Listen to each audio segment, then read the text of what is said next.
Welcome back to my YouTube channel.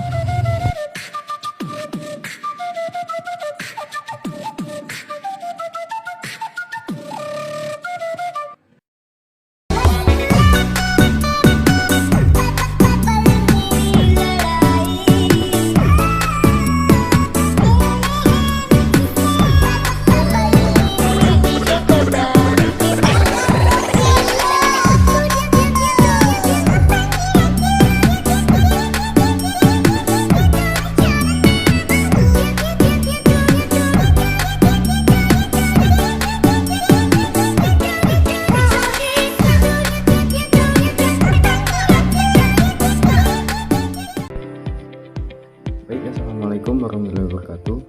Perkenalkan, nama saya Adi Sasengko dari kelompok 4. Ini sebagai moderator akan menjelaskan materi tentang sumber energi alam. Baik, apa sih sumber energi di alam? Sumber energi di alam adalah sesuatu yang dapat menghasilkan energi baik secara langsung melalui proses konversi atau transformasi. Selain itu, sumber energi bisa dibilang sebagai segala sesuatu di sekitar kita yang mampu menghasilkan suatu energi baik yang kecil maupun yang besar. Contohnya, matahari, air, minyak bumi, dan lain sebagainya.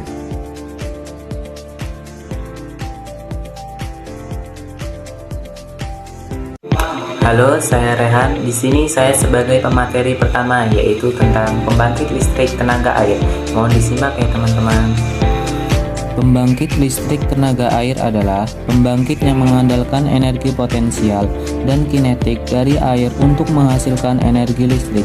Pada tahun 2015, tenaga air menghasilkan 16,6% total listrik dunia dan 70% dari seluruh energi terbarukan, dan diperkirakan akan naik 3,1% per tahun sampai 25 tahun ke depan. Kemudian macam-macam PLTA. Yang pertama yaitu PLTA jenis aliran sungai langsung, run of river hydropower. Ciri khas dari PLTA ini adalah tidak adanya penyimpanan seperti waduk, namun PLTA ini langsung mengambil aliran air dari sungai sebagai sumber utamanya. Jadi, air dari sungai langsung dialirkan ke turbin menggunakan penstock. Kemudian, energi kinetik air langsung menggerakkan turbin. Putaran turbin dihubungkan ke generator sehingga energi mekanik turbin berubah menjadi energi listrik.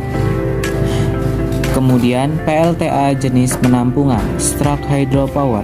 PLTA ini menjadi salah satu yang populer di Indonesia. Ciri khasnya yaitu adanya penampung atau lazim disebut sebagai waduk. Selain itu, PLTA ini cocok untuk daya output yang besar. Dengan adanya waduk membuat fleksibilitas yang lebih mumpuni karena lebih mudah dalam mengatur debit air yang diperlukan. Cara kerjanya, air yang ditampung menghasilkan energi potensial, kemudian air dialirkan ke turbin. Air yang mengalir menghasilkan energi kinetik yang dapat memutar turbin. Putaran turbin menghasilkan energi mekanik yang dapat memutar generator sehingga menjadi energi listrik. Yang ketiga yaitu PLTA jenis pompa, pumped stroke hydropower. Sama seperti PLTA penampungan, tetapi pada PLTA pompa menggunakan dua penampungan waduk, satu di atas dan satu lagi di bawah. PLTA ini biasanya sebagai pelengkap dari pembangkit listrik lainnya, seperti PLTS, pembangkit listrik tenaga surya, dan PLTB, pembangkit listrik tenaga banyu atau angin.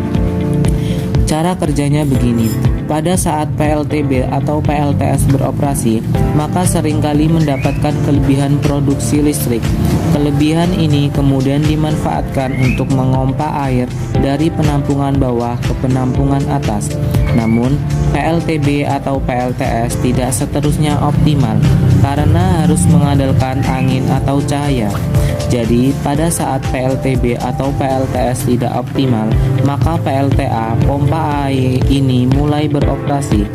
Caranya, air dari penampungan atas dialirkan ke turbin yang kemudian memutar generator hingga akhirnya air kembali ke penampungan bawah lagi.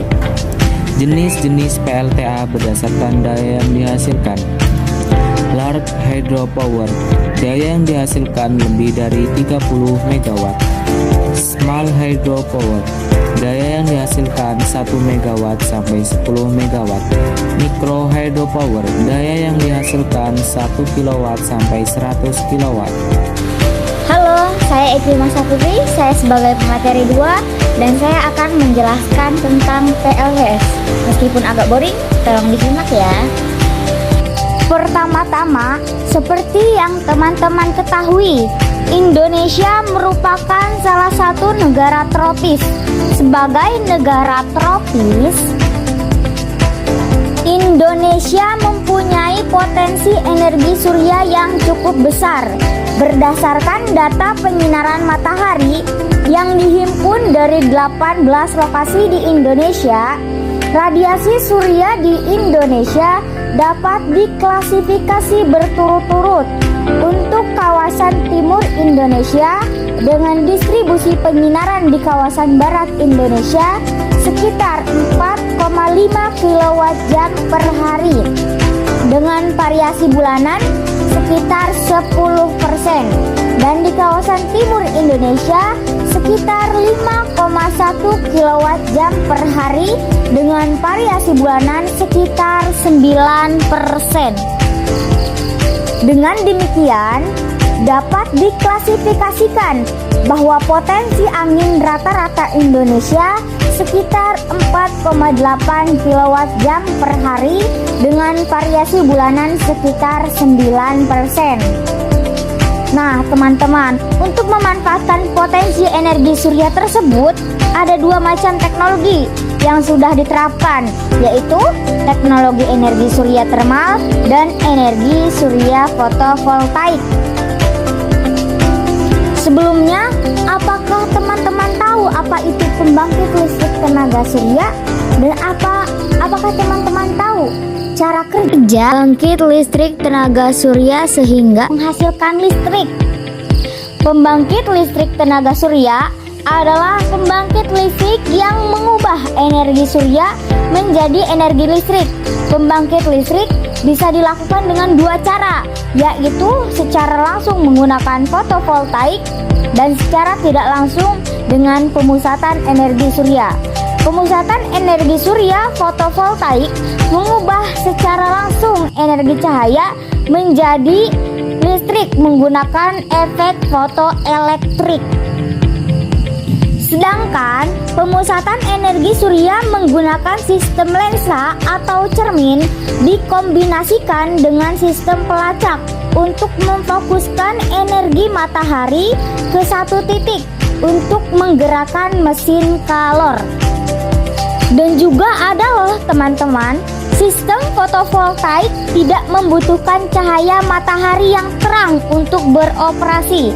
Sistem ini juga membangkitkan listrik di saat hari mendung dengan energi keluar yang sebanding ke berat jenis awan.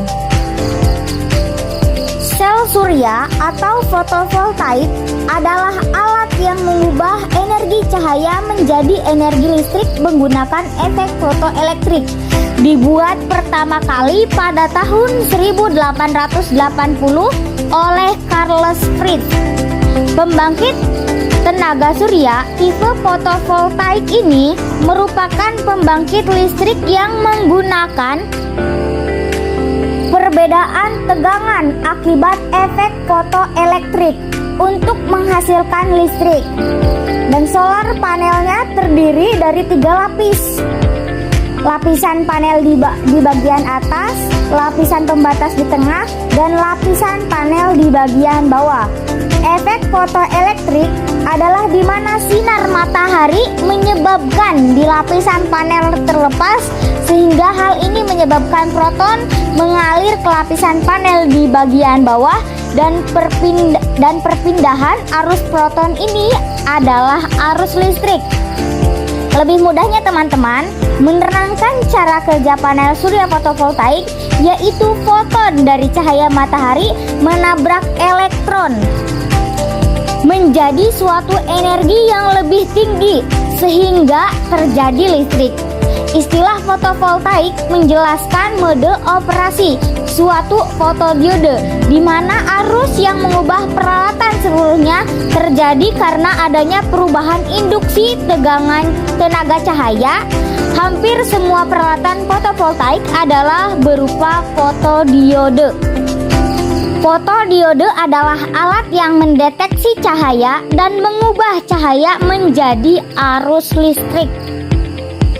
Di sini juga ada beberapa contoh gambar pembangkit listrik tenaga surya. Yang pertama yaitu pembangkit listrik tenaga surya berbentuk bola dan juga ada setengah pipa, dan yang ketiga ada pembangkit listrik tenaga surya berbentuk datar. Komponen penting dari pembangkit listrik tenaga surya diantaranya yaitu yang pertama, cermin. Cermin dibentuk seperti setengah pipa dan linear, berbentuk reflektor.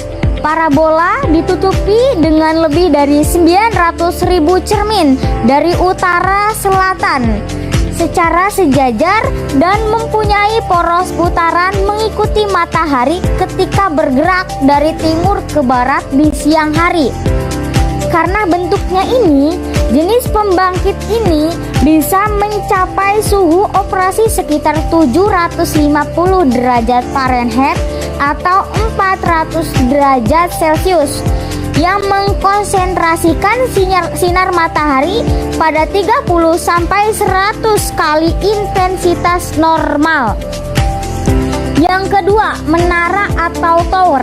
Menara listrik bergantung pada ribuan heliostat yang besar.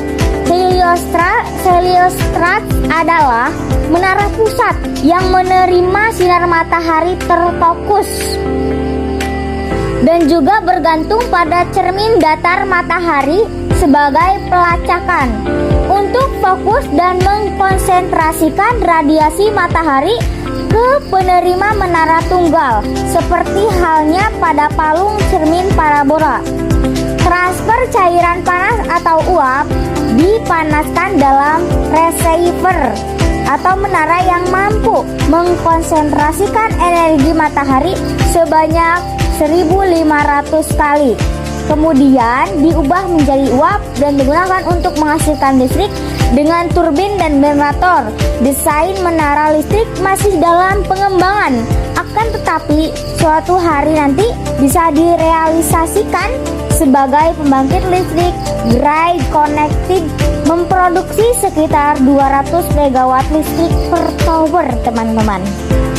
Dan komponen yang ketiga adalah mesin. Dibandingkan cermin parabola dan menara listrik, sistem mesin adalah produsen kecil atau sekitar dari 3 sampai 25 kW. Ada dua komponen utama, konsentrator surya dan unit konversi daya atau mesin atau juga bisa disebut genset.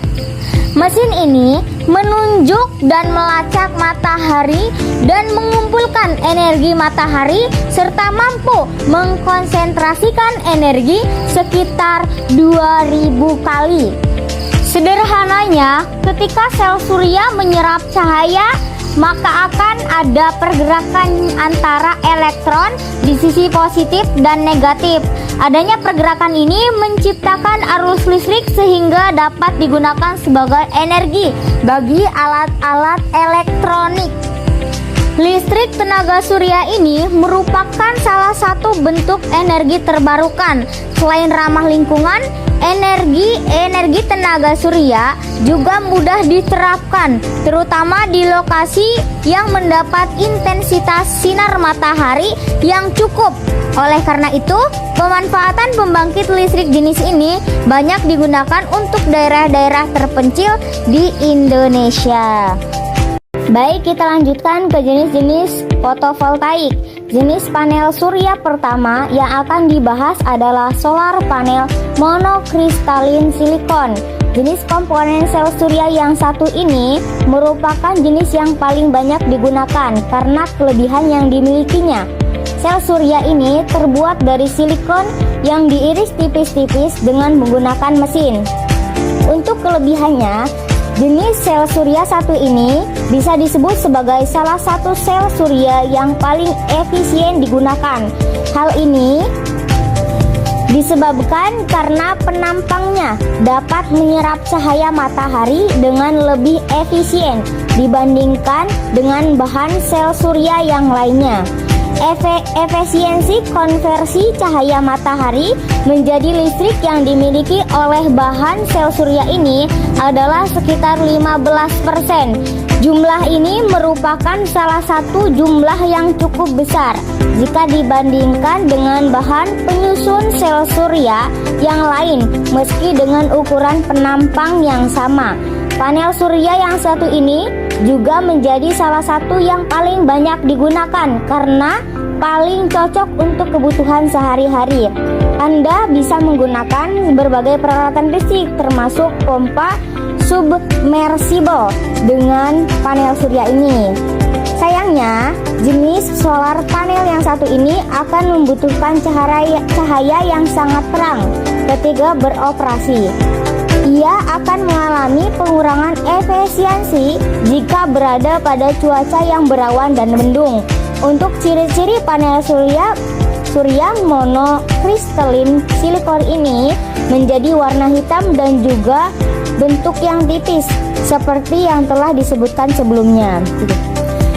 Jenis solar panel selanjutnya yang bisa digunakan adalah polycrystalline silicon. Teknologi panel surya ini merupakan teknologi panel yang terbuat dari batang silikon yang kemudian dicairkan.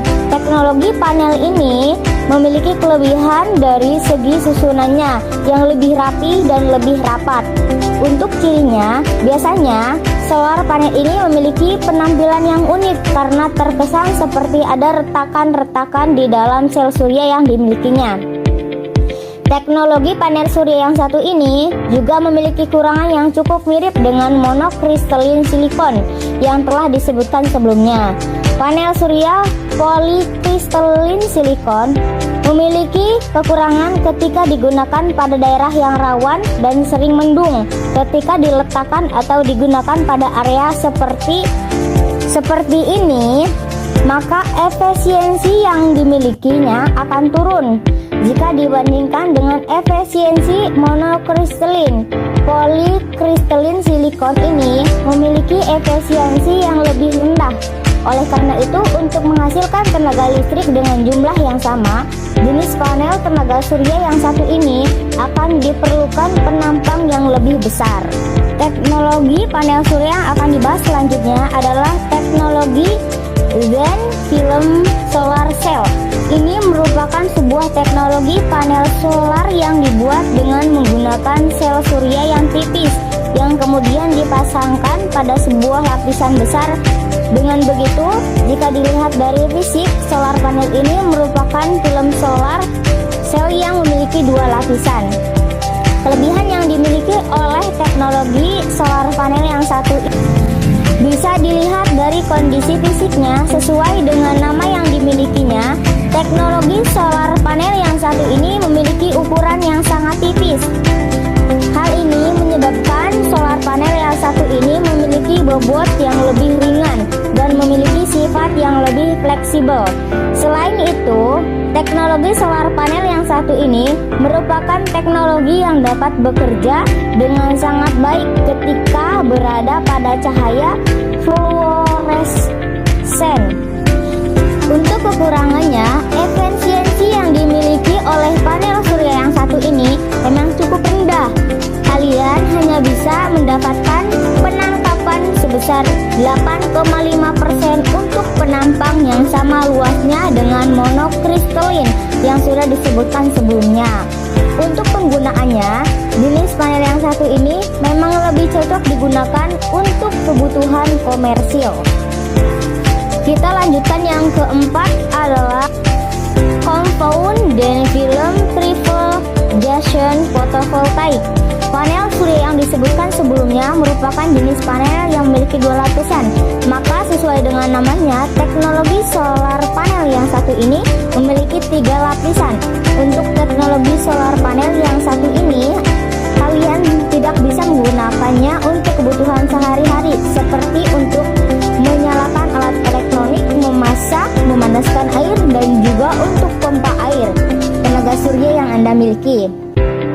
Sesungguhnya, jenis panel ini merupakan jenis panel yang digunakan untuk perangkat yang diterbangkan ke angkasa luar. Oleh karena itu, kemampuan dan efisiensi yang dimilikinya sangat tinggi. Perangkat ini merupakan perangkat yang mampu menghasilkan daya listrik sekitar 45%, lebih besar dibandingkan dengan jenis-jenis tenaga surya yang lainnya.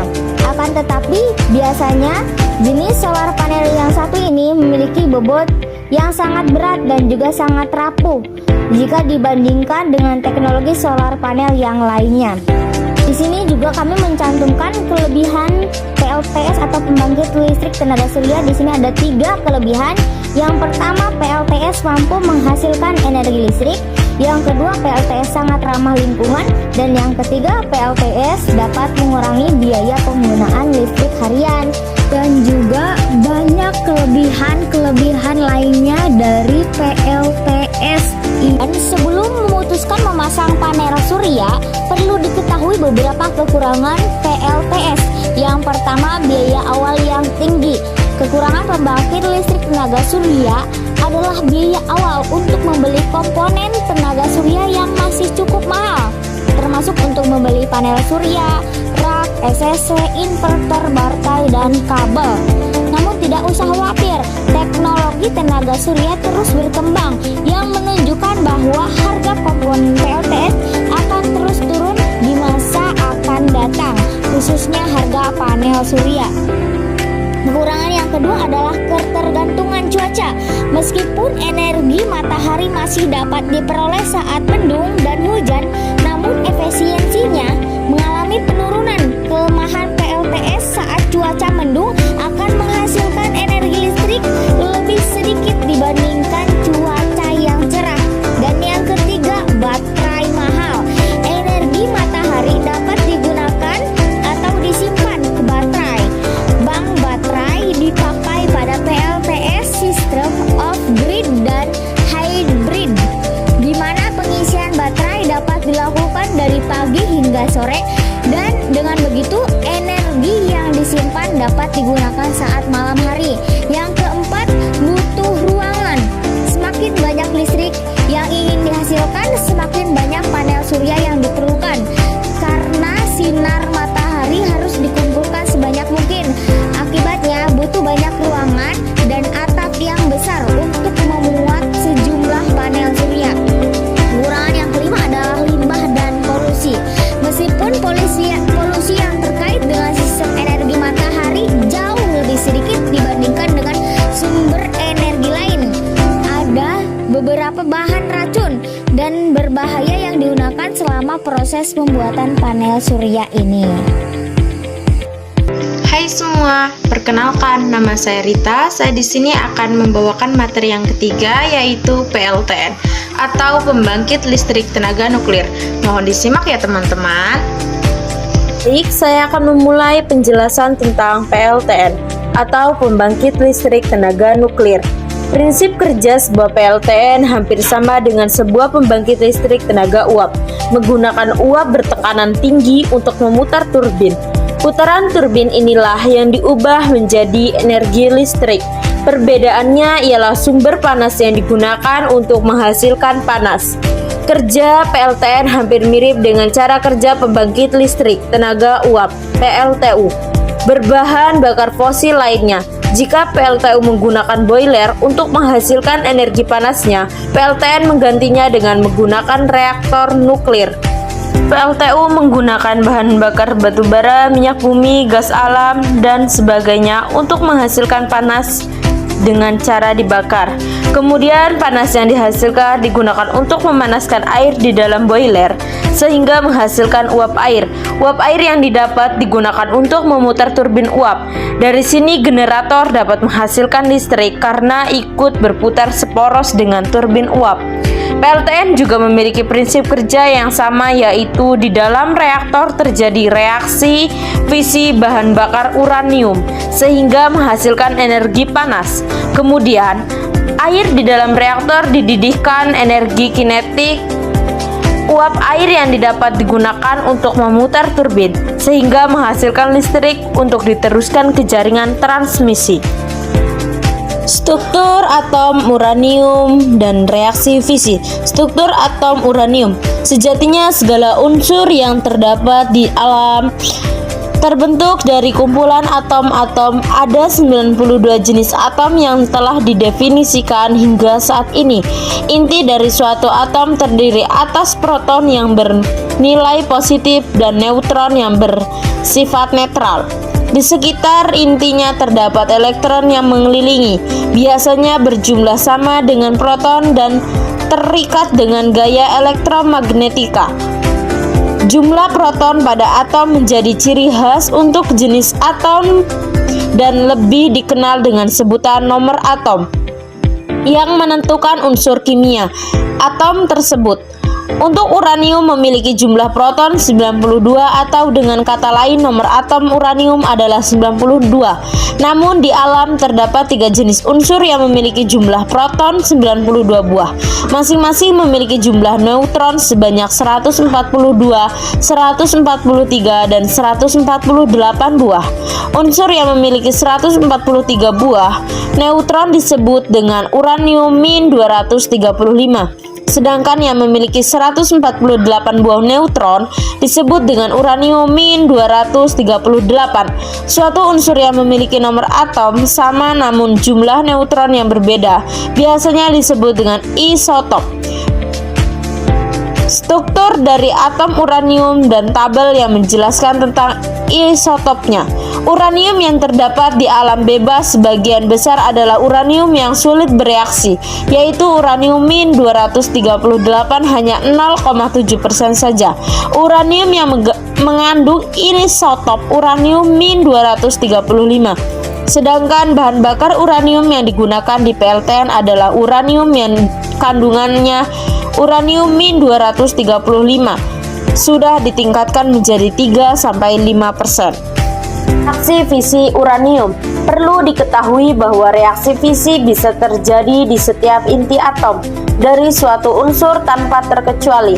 Namun, reaksi fisi yang paling mudah terjadi adalah reaksi pada inti atom uranium. Uranium pun sama halnya. Yang paling mudah terjadi reaksi adalah uranium-235, sedangkan uranium-238 memerlukan energi yang lebih besar agar dapat terjadi reaksi fisi ini. Reaksi fisi terjadi saat neutron menumbuk uranium-235 dan saat itu pula atom uranium akan terbagi menjadi dua buah. Atom Kr dan Br. Saat terjadi reaksi fisi juga akan dihasilkan energi panas yang sangat besar. Dalam aplikasinya di PLTN, energi hasil reaksi fisi ini dijadikan sumber panas untuk menghasilkan uap air. Uap air yang dihasilkan digunakan untuk memutar turbin dari membuat generator menghasilkan listrik. Pada saat uranium-235 ditumbuk oleh neutron, maka muncul juga 2-3 neutron baru. Kemudian neutron ini akan menumbuk lagi uranium-235 lainnya dan muncul lagi 2-3 neutron baru lagi. Reaksi seperti ini akan terjadi terus-menerus secara perlahan di dalam reaktor nuklir. Neutron yang terjadi akibat reaksi fisi sebenarnya bergerak terlalu cepat, sehingga untuk menghasilkan reaksi fisi yang terjadi secara berantai, kecepatan neutron ini harus direndapi dengan menggunakan suatu media khusus. Ada berbagai macam media yang digunakan sampai saat ini, antara lain air ringan atau tawar, air berat ataupun grafit. Secara umum kebanyakan teknologi PLTN di dunia menggunakan air ringan atau liquid water reactor (LWR). Perlu diperhatikan di sini bahwa di dalam reaktor nuklir bahan bakar uranium yang digunakan dijaga agar tidak sampai terbakar atau mengeluarkan api. Sebisa mungkin posisi bahan bakarnya diatur sedemikian sehingga agar nantinya hasil reaksi fisi ini masih bisa diolah kembali untuk dijadikan bahan bakar baru untuk digunakan pada teknologi PLTN di masa yang akan datang. Energi reaksi fisi. Berikut ini adalah data tentang jumlah bahan bakar yang diperlukan dalam 1 tahun untuk masing-masing pembangkit listrik berkapasitas 1000 MW atau 1000 MW.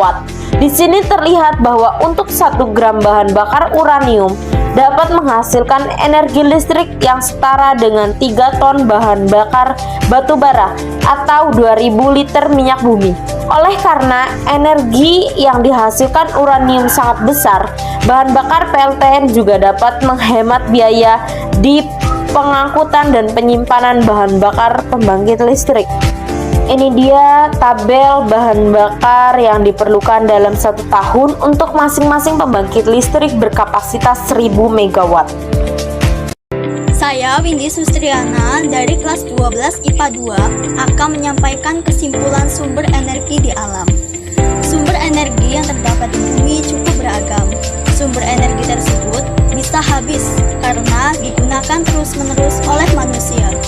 Sumber energi harus dimanfaatkan dengan baik dan tidak boleh berlebihan supaya sumber energi tidak cepat habis untuk generasi selanjutnya.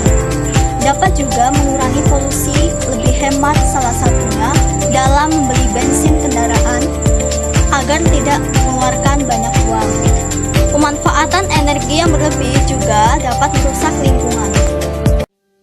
Oke, saya lanjutkan ke tahap berikutnya ya. Untuk menjawab pertanyaan dari teman-teman kelompok yang lain. Pertanyaan pertama yang dilontarkan oleh Renata Hutasoid dari kelompok 3, yaitu jelaskan dan paparkan proses konversi. Teknik konversi ini untuk jawaban dari kelompok kami adalah teknik konversi energi merupakan salah satu bidang teknik yang mempelajari dan merancang mesin yang dapat merubah dari satu bentuk energi ke bentuk energi lainnya.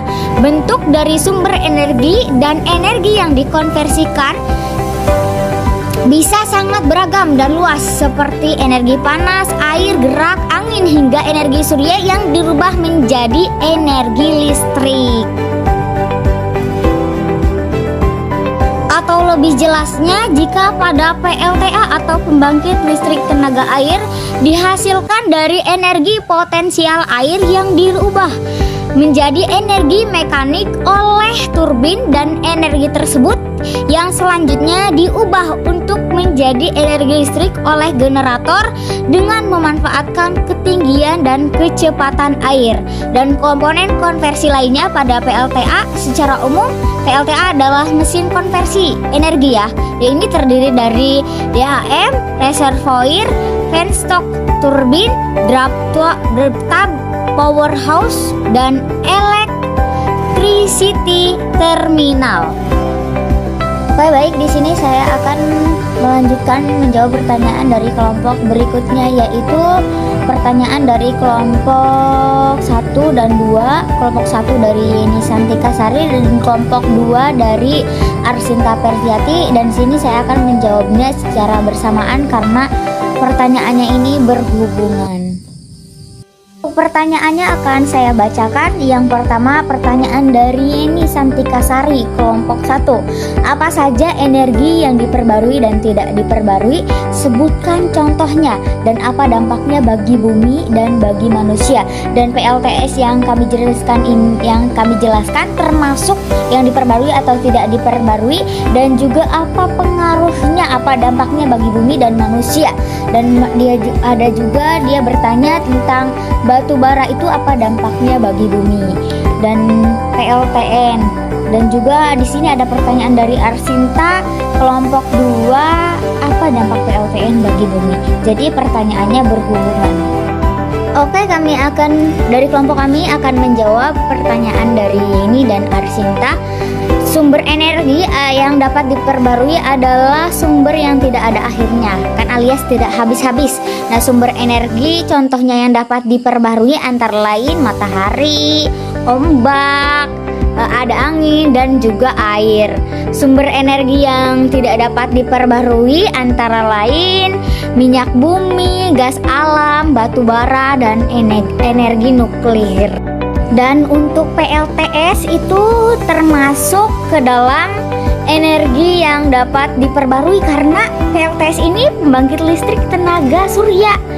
Dan ini dihasilkan dari cahaya matahari yang dirubah menjadi listrik. Dan untuk sumber energi yang dapat diperbarui ini memiliki kelebihan. Antara lain yang pertama, sumber energi yang tidak akan habis ya. Karena sesuai dengan pengertiannya ini tidak akan habis. Dan yang kedua, biayanya peralatan cenderung lebih rendah. Dan juga yang ketiga, pengeluarannya lebih hemat.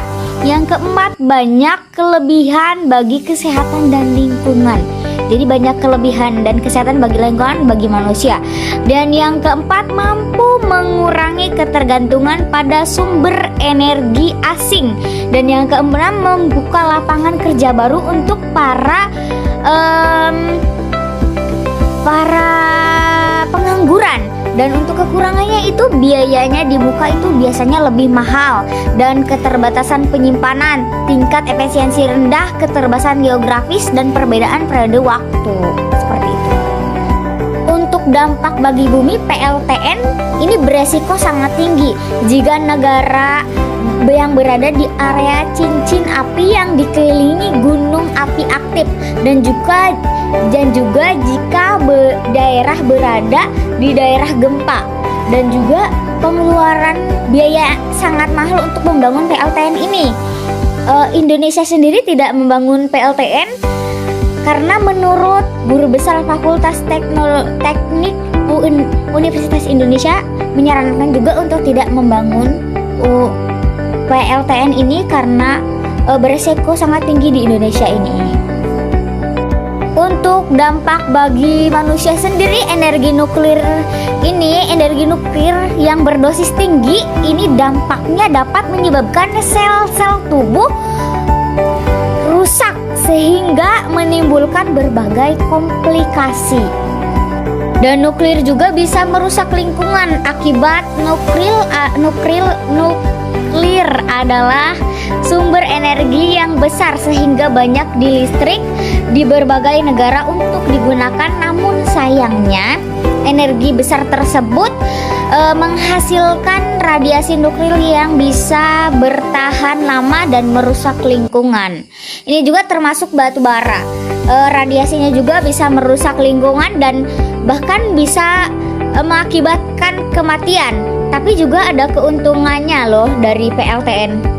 Itu volume sampah kecil, radiable energi yang dihasilkan sangat padat, tidak memproduksi partikel polutan, emisi karbon cukup rendah, tidak memerlukan lahan yang luas. Seperti itu. Dan sekian jawaban dari kami, mudah-mudahan bermanfaat dan bisa memperluas wawasan. Dan juga jika ada kekurangannya kami memohon maaf.